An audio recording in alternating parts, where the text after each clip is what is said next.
ಭಾರತ ಪಾಕಿಸ್ತಾನ ಗಡಿಯಲ್ಲಿ ಯುದ್ಧದ ಕಾರ್ಮೋಡ. ಇವತ್ತು ವಿಶ್ವಸಂಸ್ಥೆ ಭದ್ರತಾ ಮಂಡಳಿ ಮಹತ್ವದ ಸಭೆ ಕಾಯ್ದಿದೆ. ಪಹಲ್ಗಾಮ್ ದಾಳಿ ಕುರಿತು ಭದ್ರತಾ ಮಂಡಳಿ ಗೌಪ್ಯ ಚರ್ಚೆಯನ್ನು ನಡೆಸಲಿದೆ. ಭದ್ರತಾ ಮಂಡಳಿಯ ಸಭೆಯನ್ನು ಕರೆಯುವುದಕ್ಕೆ ಒತ್ತಾಯಿಸಿತ್ತು ಪಾಕ್ ಮನವಿ ಮೇರೆಗೆ ವಿಶ್ವಸಂಸ್ಥೆ ಭದ್ರತಾ ಮಂಡಳಿ ಸಭೆ ಕರೆದಿರೋದು. ಇಂಡಿಯಾ ಪಾಕ್ ನಡುವಿನ ಉದ್ವಿಗ್ನತೆ ಶಮನಕ್ಕೆ ಸಭೆ ಸೇರಲಾಗ್ತಾ ಇದೆ. ಪರಮಾಣು ಸಾಮರ್ಥ್ಯ ಹೊಂದಿರುವಂತಹ ಪಾಕ್ ಮತ್ತು ಭಾರತ ಈ ಹಿನ್ನೆಲೆಯಲ್ಲಿ ಯುದ್ಧ ಶಮನಕ್ಕೆ ಮುಂದಾಗುತ್ತಾ ವಿಶ್ವಸಂಸ್ಥೆ ಅನ್ನೋದು ಪ್ರಶ್ನೆ.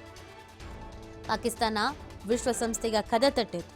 ಹೇಗಾದ್ರೂ ಮಾಡಿ ಯುದ್ಧ ನಡೆದ ರೀತಿಯಲ್ಲಿ ನೋಡ್ಕೊಳ್ಳಿ ಅಂತ ರಿಕ್ವೆಸ್ಟ್ ಅನ್ನು ಮಾಡಿಕೊಳ್ಳಲಾಗಿತ್ತು. ಆ ಹಿನ್ನೆಲೆಯಲ್ಲಿ ಇದೀಗ ವಿಶ್ವಸಂಸ್ಥೆಯ ಭದ್ರತಾ ಮಂಡಳಿ ಒಂದು ಸಭೆಯನ್ನ ಕರೆದಿದೆ. ಈ ಸಭೆಯಲ್ಲಿ ಏನ್ ನಿರ್ಧಾರ ನಿಲುವನ್ನ ತೆಗೆದುಕೊಳ್ತಾರೆ ಅನ್ನೋದು ಇಲ್ಲಿ ಬಹಳ ಇಂಪಾರ್ಟೆಂಟ್ ಆಗುತ್ತೆ. ಎರಡೂ ದೇಶದ ಬಳಿ ಪರಮಾಣು ಇರುವಂತಹ ಹಿನ್ನೆಲೆಯಲ್ಲಿ ರಿಸ್ಕ್ ತೆಗೆದುಕೊಳ್ಳೋದು ಬೇಡ ಅನ್ನುವಂಥ ನಿಟ್ಟಿನಲ್ಲಿ ವಿಶ್ವಸಂಸ್ಥೆ ಇದೀಗ ಮುಂದಾಗ್ತಾ ಇರೋದು. ಯುದ್ಧದ ವಿಚಾರಕ್ಕೆ ಸಂಬಂಧಪಟ್ಟಂತೆ ಶಾಂತಿ ಸಂಧಾನ ಮಾಡುತ್ತೋ ಅಥವಾ ಪಾಕಿಸ್ತಾನ ಕೂಗುದು ಉಪ್ಪಿನಕಾಯಿ ಹಾಕತ್ತೋ ಏನ್ ಮಾಡುತ್ತೆ ಅನ್ನೋದು ನೋಡ್ಬೇಕಾಗುತ್ತೆ. ಇವತ್ತು ವಿಶ್ವಸಂಸ್ಥೆಯ ಭದ್ರತಾ ಮಂಡಳಿಯ ಮಹತ್ವದ ಸಭೆ ಸಾಕಷ್ಟು ಕುತೂಹಲಕ್ಕೆ ಕಾರಣವಾಗ್ತಾ ಇದೆ. ಪಹಲ್ಗಾಮ್ ದಾಳಿಯ ಕುರಿತು ಭದ್ರತಾ ಮಂಡಳಿ ಗೌಪ್ಯ ಚರ್ಚೆಯನ್ನ ನಡೆಸಿದೆ. ಭದ್ರತಾ ಮಂಡಳಿ ಸಭೆಯನ್ನ ಕರೆಯೋದಕ್ಕೆ ಪಾಕ್ ಒತ್ತಾಯಿಸಿತ್ತು. ಇದಕ್ಕೆ ಸಂಬಂಧಪಟ್ಟಂತೆ ಸಭೆ ಕರೀರಿ, ಇಲ್ಲಾಂದ್ರೆ ಭಾರತ ನಮ್ಮನ್ನ ಏನ್ ಮಾಡುತ್ತೋ ಗೊತ್ತಿಲ್ಲ ಅಂತ ಹೆದರ್ಕೊಂಡು ಪತ್ರ ಕೊಟ್ಕೊಂಡು ವಿಶ್ವಸಂಸ್ಥೆಗೆ ಮೊರೆ ಹೋಗಿತ್ತು.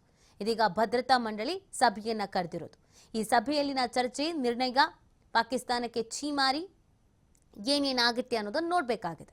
ಎರಡೂ ದೇಶದ ಬಳಿ ಪರಮಾಣು ಇರುವಂತಹ ಹಿನ್ನೆಲೆಯಲ್ಲಿ ಯುದ್ಧದ ಪರಿಸ್ಥಿತಿಯನ್ನು ತಪ್ಪಿಸಬೇಕು ಅಂತ ವಿಶ್ವಸಂಸ್ಥೆ ಪ್ರಯತ್ನಿಸ್ತಾ ಇರೋದು. ಸೊ ಆ ನಿಟ್ಟಿನಲ್ಲಿ ವಿಶ್ವಸಂಸ್ಥೆಯ ನಿರ್ಧಾರ ಏನಾಗಿರುತ್ತೆ ಅನ್ನೋದ್ರ ಮೇಲೆ ಕುತೂಹಲ ಇದೆ.